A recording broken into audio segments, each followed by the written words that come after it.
Is there a difference in the type of nitrogen that you're using, whether you're putting out urea versus AMS versus putting something up in the pivot along that lines? That's a great question.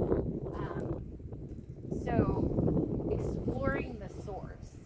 There's been lots of talk about sources lately too. And Aaron's not here. Rachel is Aaron's sister. Aaron is her master's research. We wanted to talk about that exactly. We wanted our first year of research for comparing AMS to urea and to UAN.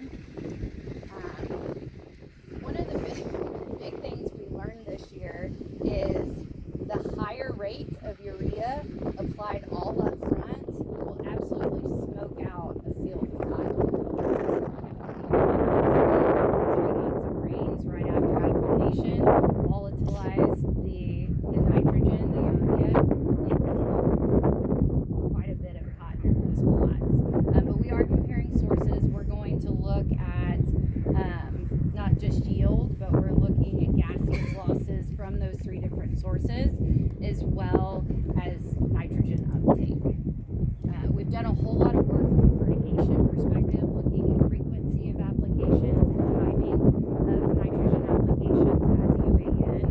And what we found with the fertigation work is that we don't have to necessarily use the spoon feeding technique that is often recommended, that we can keep it pretty simple. We can go out, put 3 applications of nitrogen out through subsurface drip and be just as effective as long as those timings match up with when the crop needs it.